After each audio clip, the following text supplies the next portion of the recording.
তোমাদের সামনে খাতা আছে? হ্যাঁ, তোমাদের সামনে কি খাতা আছে? জি স্যার। আচ্ছা, দেখো ভাইয়া, আজকে আমরা এই চ্যাপ্টারটা পড়া শুরু করি। উদ্ভিদ কোষের বর্ণনা। প্রতিটি জীবদেহ এক বা একাধিক কোষ দিয়ে গঠিত। তো একটি আদর্শ উদ্ভিদ কোষের প্রধানত দুইটা অংশ থাকে। আদর্শ উদ্ভিদ কোষ কেন বলতেছে? কারণ হচ্ছে যে, ধরো একটা উদ্ভিদ কোষের মধ্যে অনেকগুলো উপাদান থাকে। হ্যাঁ, যেমন একটা আদর্শ স্টুডেন্টের মধ্যে সবগুলা গুণ থাকে। তো একটা আদর্শ উদ্ভিদ বলতে বুঝাইছে এই উদ্ভিদের মধ্যে যতগুলা অঙ্গাণু, মানে যতগুলা উপাদান থাকা দরকার সবগুলা আছে। ওকে, তো উদ্ভিদ কোষ প্রধানত কয়টা অংশে বিভক্ত?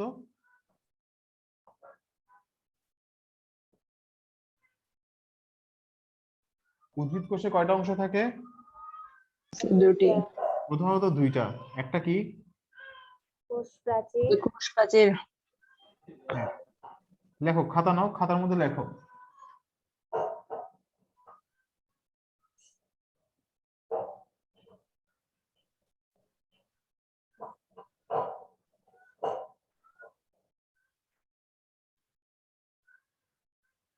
সামিন, কি অবস্থা?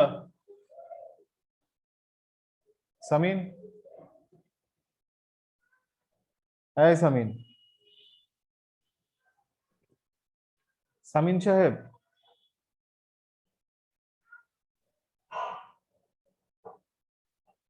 সামিন সাহেব,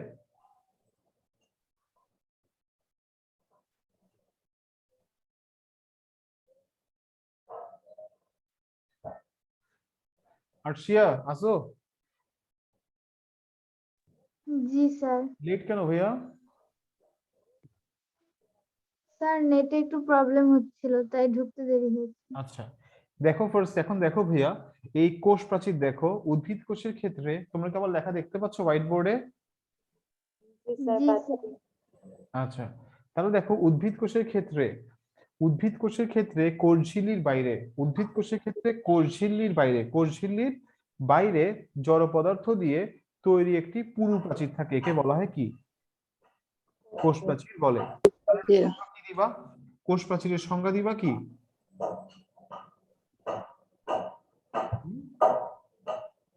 কোষঝিল্লির বাইরে কার ক্ষেত্রে? উদ্ভিদ কোষের ক্ষেত্রে। কথাটা মেনশন করিও। তাহলে কিভাবে লিখবা? উদ্ভিদ কোষের ক্ষেত্রে এই কথাটা লিখবা, কারণ এটা প্রাণী কোষে থাকে না। উদ্ভিদ কোষের ক্ষেত্রে কোষঝিল্লির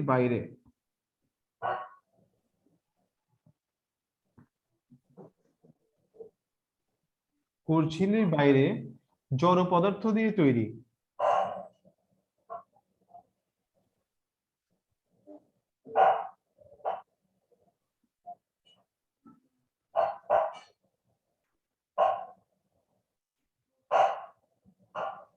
ভাই মিউট করে রাখো।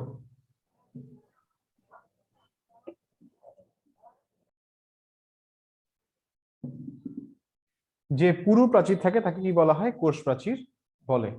ওকে, এখানে ধর আমি ডট ডট দিয়ে দিব, মানে হচ্ছে যে এখানে কি সঙ্গে তাকে কোষ প্রাচীর বলে, বা যেটা বলবে সেটা লিখবা আর কি। ওকে, এখন দেখো এটা কি দিয়ে তৈরি? সেলুলোজ দিয়ে।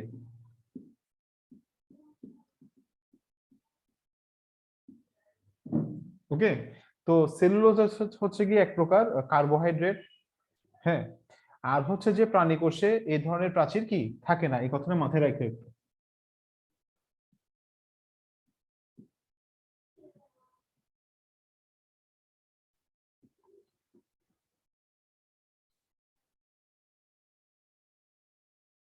প্রাণী কোষে এই ধরনের প্রাচীর থাকে না।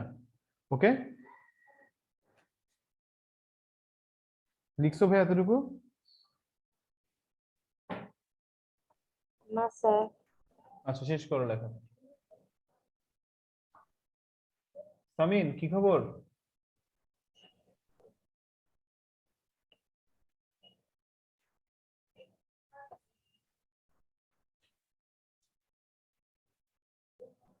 সামিন,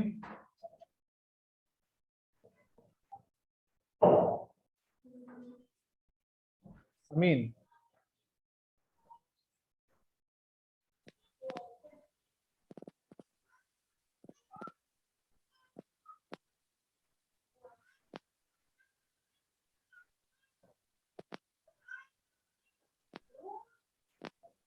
সামিন সাহেব,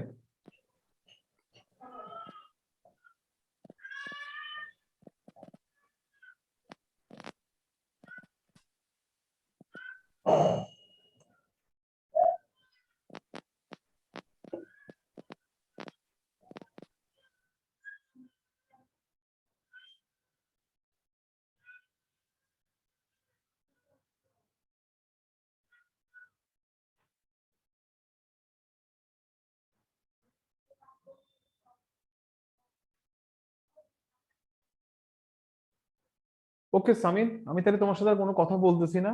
তুমি ক্লাস করে ক্লাস যখন শেষ হবে তখন লিভ দিও। তাহলে দেখো, এতটুকু বুঝছো? জি স্যার। আচ্ছা, জি স্যার। এরপর দেখো আহ প্রাণীকোষের আবরণটি প্লাজমা পর্দা দিয়ে গঠিত কোষের সজীব অংশকে ধরে রাখা। হ্যাঁ, এরপর হচ্ছে যে প্রাণীকোষের আবরণটা কেমন হয়, এটা হচ্ছে প্লাজমা মেমব্রেন বা প্লাজমা পর্দা দ্বারা কি গঠিত থাকে। তো এই কথাটা লিখিও। এরপর একটা কাজ কি, তাহলে কোষ প্রাচীরের কাজ কি ভাইয়া? কোষ প্রাচীরের কাজ হলো কি করা, কোষের সজীব অংশকে কি করা। কাজটা কিভাবে লিখবে, এভাবে লেখো। কাজ, কোষের সজীব মানে ভিতরের অংশ যেটা আছে, ভিতরের অংশটাকে কি করা, রক্ষা করা।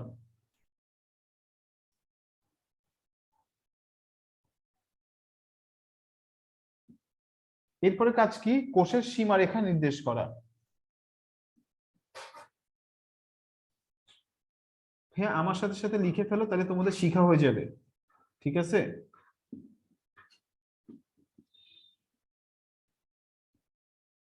যদি আমার সাথে সাথে লিখে ফেলো তাহলে বাসায় আর এক্সট্রা মুখস্থ করা লাগতেছে না, এখনই শিখা হয়ে যাবে তোমাদের। তো আমি চেষ্টা করবো তোমাদেরকে বিজ্ঞানটা এখানে মুখস্থ করা দিতে যতটুকু সম্ভব। দেখা শেষ? জি স্যার। আচ্ছা, এরপর এরপর দেখো প্রোটোপ্লাজম।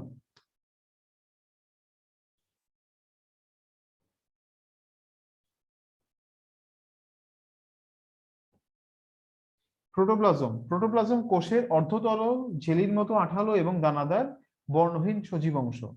তাহলে কি প্রোটোপ্লাজম কি, কোষের অর্ধতরল। তাহলে সংজ্ঞাটা কিভাবে লিখবা, কোষের অর্ধতরল। অর্ধতরল কি বুঝো?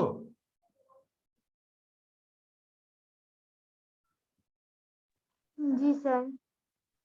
মানে এটা হচ্ছে যে তোমার কঠিন আর তরলের মাঝামাঝি একটা অবস্থা, জেলির মতো আঠালো। ওকে, ও দানাদার। কেমন দানাদার মানে বুঝো? চিনি চিনি মানে বালি বালি টাইপের, বর্ণহীন, কোনো কালার থাকবে না।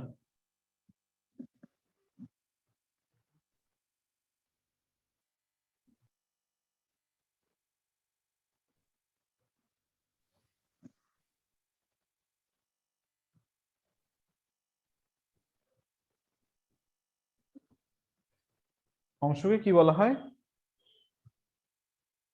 প্রোটোপ্লাজম। প্রোটোপ্লাজম বলা হয়। ওকে, তো প্রোটোপ্লাজম নানাবিধ বিক্রিয়ার ফলে জীবনের বৈশিষ্ট্যগুলো কি হয়, পরিলক্ষিত হয়। তাহলে কি প্রোটোপ্লাজমের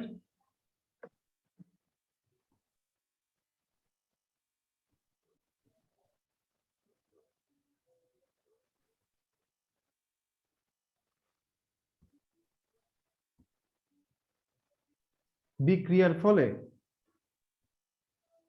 জীবনের কি হয়, বৈশিষ্ট্যগুলো পরিলক্ষিত হয়। এই কথাটা কি বুঝতে পারছো? যে মানে আমরা যে কাজগুলো করি সবগুলো কি এগুলো প্রোটোপ্লাজম থেকেই, মানে কি এগুলো হচ্ছে প্রত্যেকটা কি প্রোটোপ্লাজমও কি সেম কাজগুলাই করতেছে। মানে ব্যাপারটা বুঝতে পারছো, যে ধরো যে আমরা খাবার খাচ্ছি, খাবারটাকে হজমে সাহায্য করতেছে কে, প্রোটোপ্লাজম। তো প্রোটোপ্লাজমের নানাবিধ বিক্রিয়ার ফলে কি হচ্ছে, জীবনের বৈশিষ্ট্যগুলো কি পায়, বৈশিষ্ট্যগুলো পরিলক্ষিত হয়।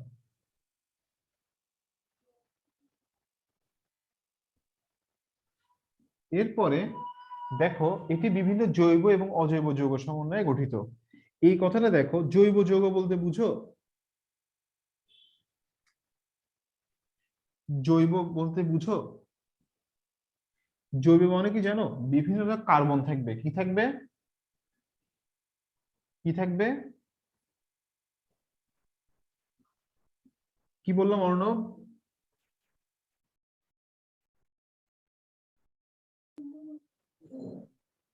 স্যার হ্যাঁ, শুনতে পাইনি। শুনতে পাওনি? বিভিন্ন ধরনের জৈব যৌগ। জৈব যৌগ বলতে বুঝেছে কার্বন থাকবে। কি থাকবে? Carbon carbon. থাকবে। কার্বন। হ্যাঁ, কার্বনের যৌগগুলো হচ্ছে জৈব হয়, মানে ম্যাক্সিমাম কার্বনের যৌগ, সবগুলো না আবার। আর আর অজৈব বলতে হচ্ছে যেটাতে কার্বন থাকবে না। তাহলে এটি বিভিন্ন জৈব এবং অজৈব যৌগ সমন্বয়ে গঠিত।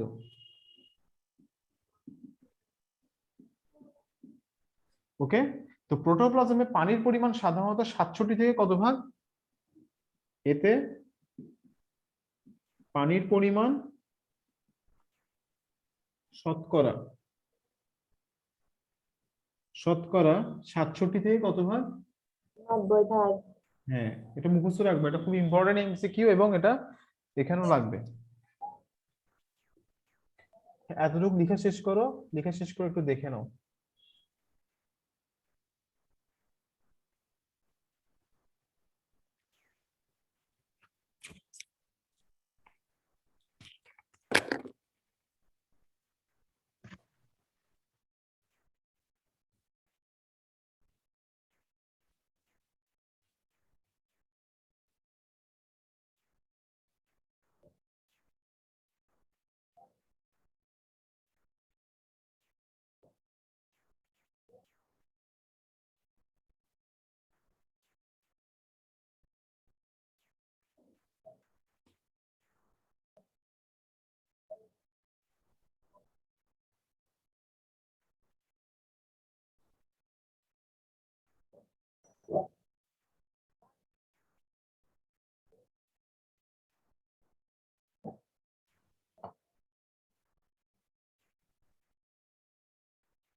ভাই লেখা শেষ? স্যার। আচ্ছা, এবার দেখো প্রোটোপ্লাজমের দুইটা অংশ থাকে। প্রোটোপ্লাজমের কয়টা অংশ থাকে? দুইটা। কি কি? সাইটোপ্লাজম আর সাইটোপ্লাজম ও নিউক্লিয়াস। তাহলে তুমি দেখো, প্রোটোপ্লাজম থেকে নিউক্লিয়াস বাদ দিলেই তুমি কি পাবা? তুমি প্রোটোপ্লাজম থেকে তুমি নিউক্লিয়াস বাদ দিলেই তুমি সাইটোপ্লাজম পাবা। আবার তুমি প্রোটোপ্লাজম থেকে সাইটোপ্লাজম বাদ দিলেই তুমি কি পাবা? নিউক্লিয়াস। নিউক্লিয়াস। ঠিক আছে, তাই প্রোটোপ্লাজমের দুইটা অংশ থাকে, একটা হচ্ছে সাইটোপ্লাজম, একটা হচ্ছে নিউক্লিয়াস। আসো তাহলে এবার এগুলো সম্পর্কে জানবো।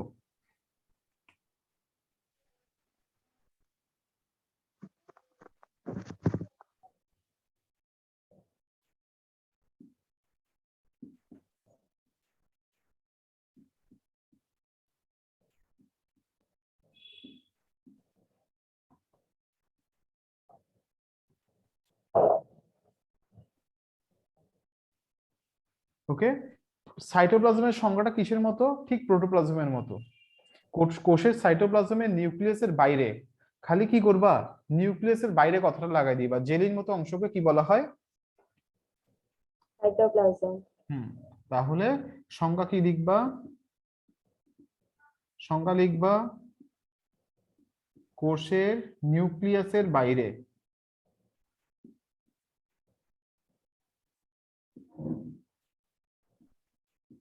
হ্যাঁ, নিউক্লিয়াসের বাইরে জেলির মতো অংশকে কি বলা হয়?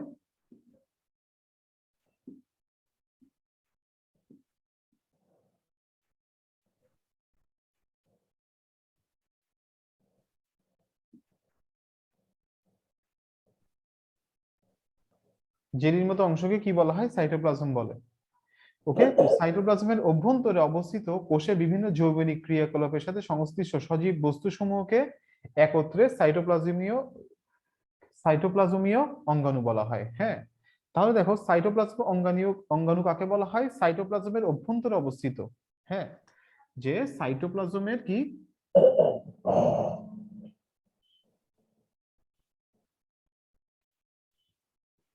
সাইটোপ্লাজমের অভ্যন্তরে অবস্থিত কোষের বিভিন্ন জৈবনিক ক্রিয়াকলাপ, মানে কি? ধরো হচ্ছে যে এই শক্তি উৎপাদন করা, খাবার তৈরি করা, এই ধরনের কাজগুলো করার জন্য সজীব বস্তুসমূহকে একত্রে কি বলা হয়? যে বস্তুগুলো থাকে এই কাজগুলো করার জন্য, এগুলোকে বলা হয় কি? সাইটোপ্লাজমীয় অঙ্গাণু বলা হয়। তাহলে আসো এটা সংগঠন লিখে ফেলো, এটা পরীক্ষায় আসতে পারে। সাইটোপ্লাজমের অভ্যন্তরে অবস্থিত কোষের বিভিন্ন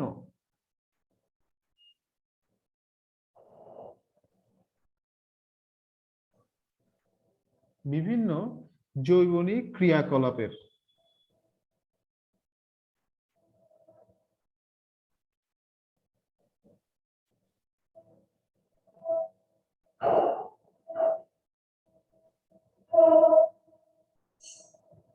সাথে সংশ্লিষ্ট সজীব বস্তুসমূহকে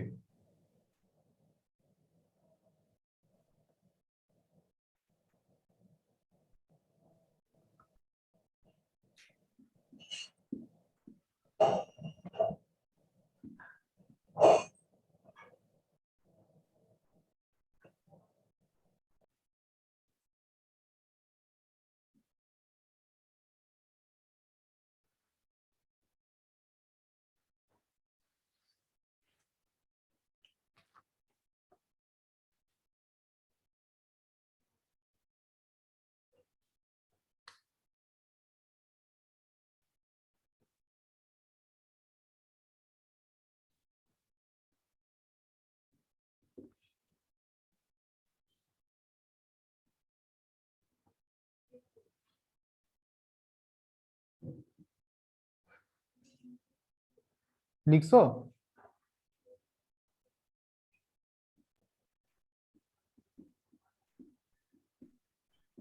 এতটুকু লেখা হয়েছে? না স্যার। আচ্ছা, শেষ করো।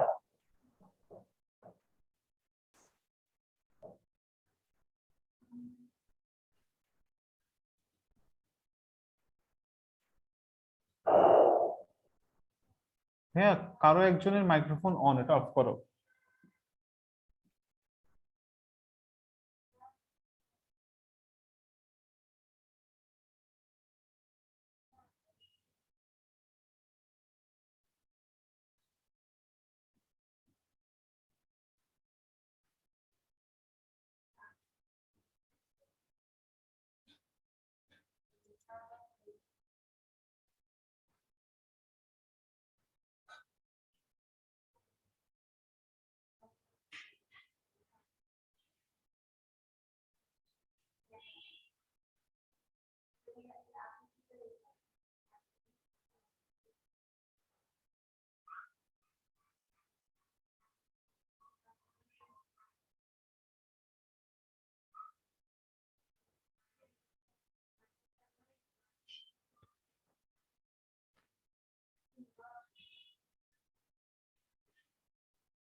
লেখা হয়েছে এতটুকু?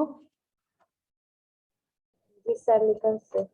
আচ্ছা, তাহলে দেখো এখানে যেটা বলছো, দেখো একটি আদর্শ কোষে, হ্যাঁ একটা আদর্শ কোষ কেন বলছে, কারণ সবগুলা কোষে সবগুলা অঙ্গাণু নাও থাকতে পারে। তো এখানে একটা আদর্শ কোষ বলতে বোঝাচ্ছে যে এখানে সবগুলা সাইটোপ্লাজমে অঙ্গাণু থাকবে, এরকম একটা কোষ চিন্তা করা হয়েছে। তো দেখো কি কি থাকবে এখানে, উদ্ভিদ কোষে কি কি থাকবে, এটা আদর্শ একটা উদ্ভিদ কোষ কথাটা লিখে দাও, এটা ভালো হবে, এখানে উদ্ভিদ কথাটা লিখে দাও। প্লাস্টিড থাকবে, তারপর কি থাকবে, মাইটোকন্ড্রিয়া থাকবে, মাইটোকন্ড্রিয়া।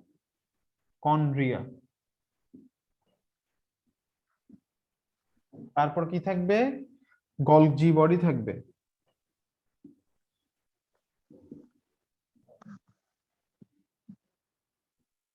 তারপর থাকবে কি, এন্ডোপ্লাজমিক জালিকা থাকবে।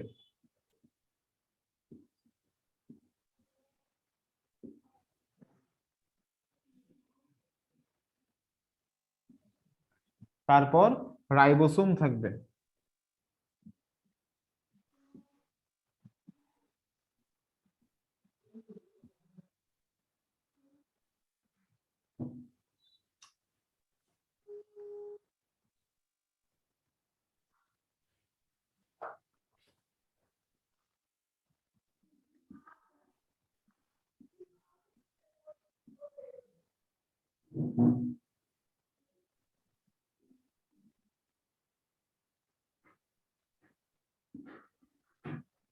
আর কি থাকবে, সেন্ট্রিওল থাকবে।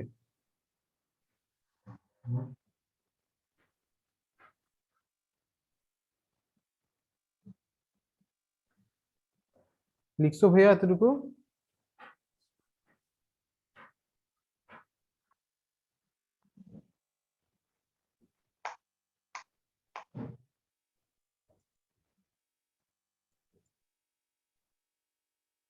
স্যার লিখছি।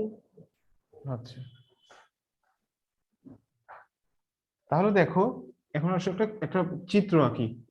উদ্ভিদ কোষের চিত্রটা এঁকে দিচ্ছি, প্রাণী কোষেরটা তোমরা বাসায় এখন আঁকবা, নিজেরা আঁকবা। উদ্ভিদ কোষেরটা, উদ্ভিদ কোষেরটা আমি এঁকে দিচ্ছি সাথে সাথে।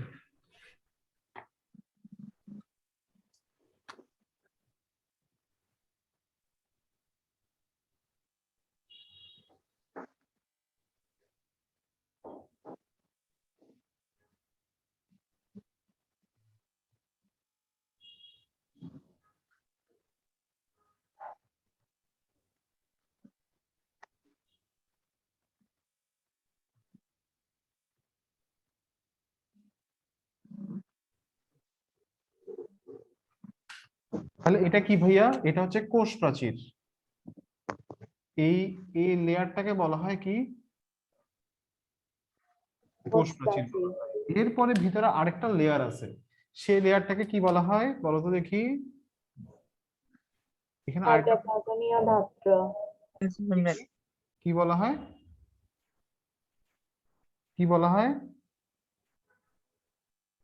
বুঝি নাই ভাইয়া। Plasma membrane. হ্যাঁ, প্লাজমা মেমব্রেন বলা হয়, রাইট।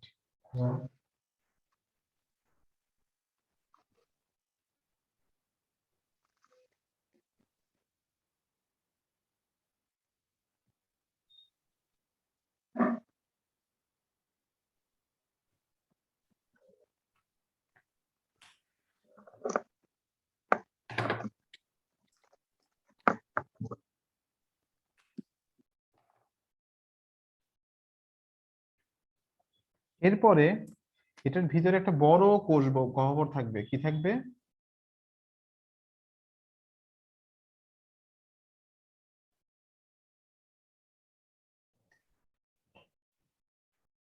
কি থাকবে ভাইয়া, একটা বড়, এটাকে কি বলা হয়, কোষ গহ্বর।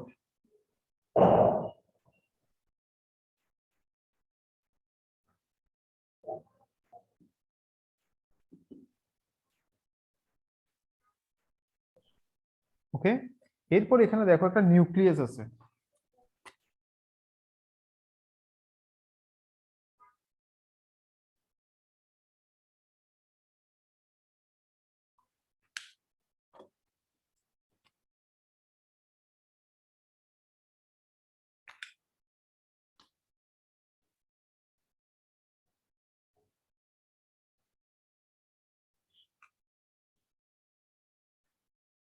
দেখা যাচ্ছে ক্লিয়ারলি? দেখো এখানে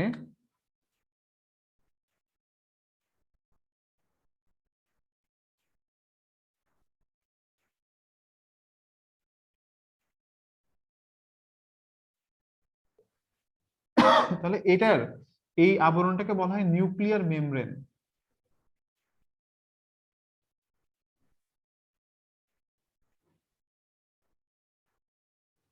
এরপরে দেখো এই কালো করে একটা, এটা এটা হচ্ছে যে নিউক্লিয়াসের মতো, এটাকে বলা হয় নিউক্লিওলাস।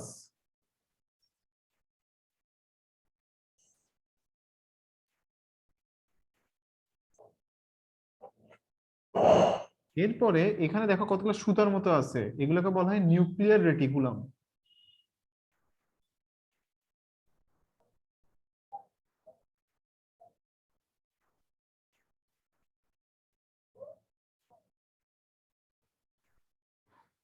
ওকে, আর ভিতরে কতগুলা,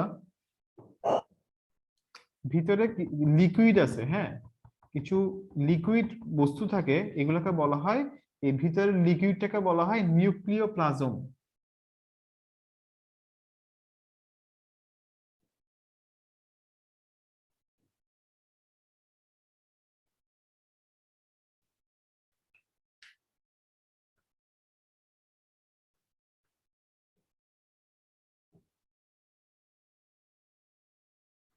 শেষ করে এতটুকু লেখা, কোনো কোয়েশ্চেন থাকলে করতে পারো।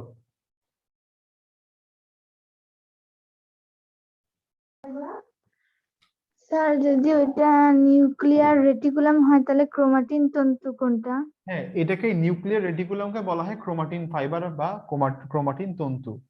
ঠিক আছে, আমরা এটা পরে জানবো, এইটাই নিউক্লিয়ার রেটিকুলাম, অথবা এটাকে তুমি বলতে পারবা কি ক্রোমাটিন ফাইবার। আমি লিখে দিচ্ছি, হ্যাঁ, নিউক্লিয়ার রেটিকুলাম অথবা কি বলতে পারবা, ক্রোমাটিন ফাইবার।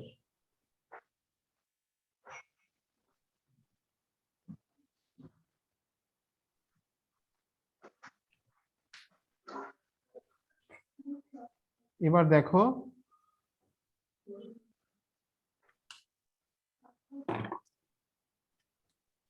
এখানে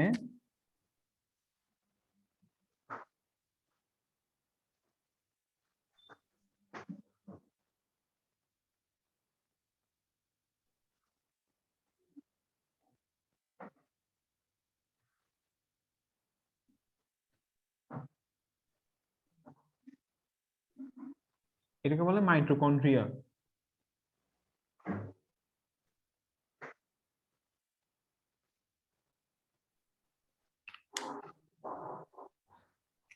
আর এটাকে বলা হয়, এখানে এটা এভাবে দিবা,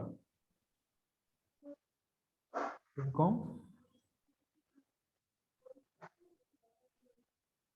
এভাবে দিবা, হ্যাঁ, এটাকে বলা হয় হচ্ছে প্লাস্টিড।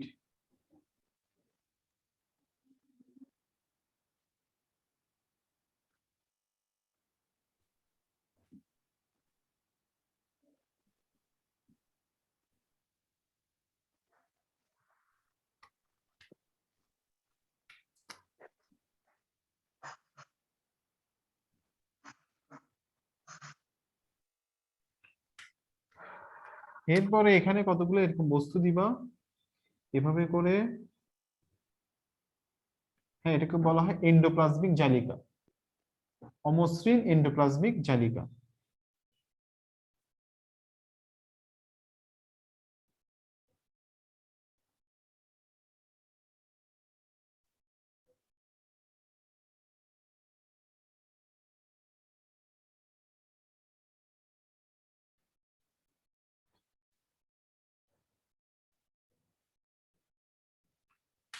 আর একটা জিনিস বাকি আছে, সেটা হচ্ছে গলজি বডি। এটাকে বলা হয় গলজি বডি।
আসসালামু আলাইকুম, আমি আসাদুজ্জামান জারা, আমার সাথে আছে সালমান সাদিক ভাই। তো আজকে আমরা কথা বলবো বই পড়তে ব্যাপারটা নিয়ে, কিংবা বই নিয়ে হচ্ছে আমরা আলাপ করবো। তো সালমান ভাই, আপনি তো অনেক বই পড়েন, তো এত বই আপনি কেন পড়েন বা বুক রিভিউ করেন না একটা করতে? ভাই ভাই, আমরা যখন ক্যামেরা পিছিয়ে কথাবার্তা বলছিলাম, ঠিক আছে ভাই, যে মোমেন্টে ভিডিও স্টার্ট শেয়ার আর জিনিসগুলো it's very nice, passionate about it. So the thing ওয়াজ যে হাই হাই হাই বই নিয়ে যে এত পড়েন and stuff, right? কত 3 বছর ধরে আগে হচ্ছে তুই আগে কতগুলো তুই কতগুলো রেডি করেছিস বই? আমি হচ্ছে 18টা এভরিথিং কাউন্টস এভরিথিং। ভালো ভালো সাথে খুব রিভিউ আসছে। আবু বকর ভাইকে দেখছি, তারপর ভিডিও হচ্ছে দুজনে লাগে আগে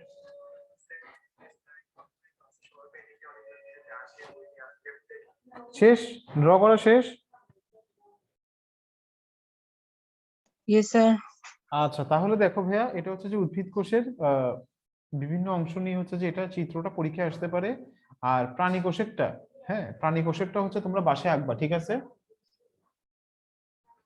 তোমাদের কাজ হচ্ছে যে এগুলো একটু বাসায় মুখস্থ করবা, আবার পড়বা, লিখবা। আর উদ্ভিদ কোষ আর প্রাণী কোষের পার্থক্যটা তোমাদের পরীক্ষাতে আসতে পারে, ঠিক আছে? তো দেখো, তাহলে তোমরা কি কি লিখবা উদ্ভিদ কোষ আর প্রাণী কোষের পার্থক্যগুলা কয়েকটা দেখাই দিচ্ছি তোমাদেরকে। উদ্ভিদ কোষ,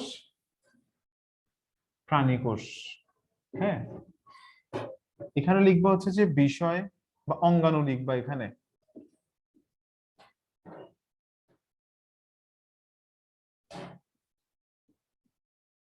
এক নাম্বার যেটা মেইন পার্থক্য দিবা সেটা হচ্ছে কোষ প্রাচীরের। কিসের? কোষ প্রাচীর। হ্যাঁ, কোষ প্রাচীর কি থাকে, আর এখানে কি লিখবা? না। থাকে না। তারপর 2 নাম্বার কি দিবা? আর কি জানলাম? প্লাস্টিড। প্লাস্টিড থাকে, থাকে না। 3 নাম্বার কি দিবা? কোষ গহ্বর। কি? কোষ গহ্বর থাকে, থাকে না।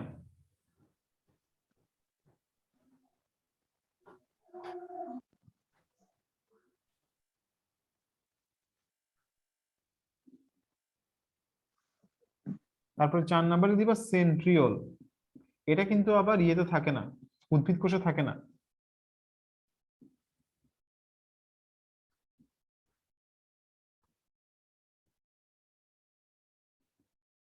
আর এখানে কি দিবা? থাকে। ওকে, এই 4টা মনে রাখো, এটা 2 মার্কের জন্য আসবে, তো 2 নাম্বারের জন্য তো মনে হয় না এর থেকে বেশি লিখতে হবে। ওকে ভাইয়া, ঠিক আছে। তাইলে শুনো, তাহলে তোমাদের কাজ কি? আজকে একটু কম পড়ালাম, বিজ্ঞানে যতটুকু পড়াইছি আমাদেরকে বিজ্ঞানটা এভাবে করে পড়তে হবে, ঠিক আছে? বুঝে গেছে আমার কথাটা? আমাদেরকে বিজ্ঞানটা এভাবে ধরে ধরে পড়লে কি হবে, আমরা সৃজনশীলে আটকাবো না। হ্যাঁ, আর কি হবে, আমরা এমসিকিউ তো আটকাবো না। এমসিকিউ আমরা সব পারবো, এমসিকিউ। এরপর জাস্ট একটা গাইড দেখবা, তুমি গাইড দেখলেই হয়ে যাবে। বুঝে গেছে আমার কথাটা? Yes, sir. ওকে, তাহলে নেক্সট ক্লাসে আমরা বাকি অংশ থেকে পড়বো। এটা মনে হয় 2টা ক্লাস লাগবে আরো শেষ করতে। ওকে, তো আমাদের আজকে তো মঙ্গলবার, লাস্ট ক্লাসে কি করাইছিলাম? 5.2 করাইছিলাম না? Yes, sir. আগামী শুক্রবারের পরীক্ষাটা হবে কিন্তু 5.2 এর উপরে মেইনলি, মনে থাকবে? 5.2 এর উপরে একটা পরীক্ষা হবে আগামী শুক্রবার। আর আগামী শুক্রবার হচ্ছে যে ওই গত ক্লাসের যে পরীক্ষাটা নিয়েছিলাম ওটার রেজাল্টটা দিয়ে দিব, ঠিক আছে? মনে থাকবে। Okay. আর হচ্ছে যে তোমরা বাসায় এগুলো আবার লিখবা, লিখে প্র্যাকটিস করবা, আর প্রাণী কোষের চিত্রটা এঁকে আমাকে হোয়াটসঅ্যাপে সেন্ড করবা। পরীক্ষা কয়টা থেকে? কি? পরীক্ষা কয়টা থেকে? সকাল 10টা থেকে। হোয়াটসঅ্যাপে দেওয়া হবে। হোয়াটসঅ্যাপ Sir, গ্রুপ, শুধু 5.2. শুধু 5.2। স্যার গ্রুপে ছবি তুলে পাঠাবো প্রাণী কোষ? না, গ্রুপে কোনো ছবি তুলে পাঠাবা না, আমাকে যে হোয়াটসঅ্যাপে জাস্ট ছবি তুলে, কোনো পিডিএফ করবা না, তাহলে আমার কাটতে অসুবিধা হয়ে যাবে এটা। ওকে, আর সামিন এইসব প্রবলেম এগুলো সব ঠিক করে তুমি হচ্ছে যে আমরা ওরা যেভাবে ক্লাস করতেছে গত বছর যেরকম গেছে ওগুলো এবছর কিছুই হবে না, এবছর খালি পড়ালেখা হবে, ঠিক আছে? কথা বুঝতে পারছো সামিন আমার?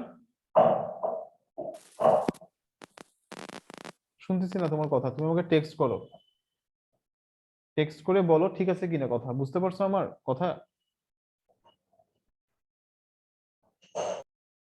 হ্যাঁ, তো টাইমলি জয়েন করবা, 3টা থেকে জয়েন করবা, টাইমলি পড়ালেখা হবে, জাস্ট 1 ঘন্টা জাস্ট পড়ালেখা করবো।